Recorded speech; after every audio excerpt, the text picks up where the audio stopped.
₹3,300 ದರ ನಿಗದಿ ಮಾಡಿದ ಸರ್ಕಾರ. ಮುಖ್ಯಮಂತ್ರಿಗಳೇ ಈ ವಿಚಾರವನ್ನು ಹೇಳಿದ್ದಾರೆ. ಹೀಗಾಗಿ ಕಟಾವು ಆರಂಭ ಮಾಡಿದ್ದಾರೆ ಕೆಲವಷ್ಟು ಜನ. ನಿನ್ನೆಯಿಂದಲೇ ಕಬ್ಬು ಕಟಾವು ಶುರು ಮಾಡಿದ್ದಾರೆ ರೈತರು. ₹3,300 ಓಕೆ ಅಂತ ಅಂದ್ಕೊಳ್ಬೇಕೀಗ. ಅಂದರೆ ರೈತರು ₹3,300 ಒಪ್ಕೊಂಡಿದ್ದಾರೆ ಅಂತ ಅರ್ಥ.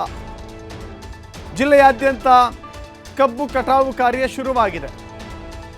ಚಿಕ್ಕೋಡಿ ಭಾಗದ ಎಲ್ಲ ಕಬ್ಬು ಕಾರ್ಖಾನೆಗಳು, ಸಕ್ಕರೆ ಕಾರ್ಖಾನೆಗಳು ಆರಂಭ ಆಗ್ತಾ ಇದ್ದಾವೆ. ಈಗಾಗಲೇ ಮಹಾರಾಷ್ಟ್ರದಿಂದ ಕಬ್ಬು ಕಟಾವಿನ ಗ್ಯಾಂಗ್ ಆಗಮಿಸಿದೆ.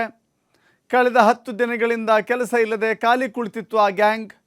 ಹೋರಾಟಗಾರರು ಗ್ರೀನ್ ಸಿಗ್ನಲ್ ನೀಡ್ತಾ ಇದ್ದಂತೆ ಕಟಾವು ಕಾರ್ಯ ಆರಂಭ ಆಗಿದೆ.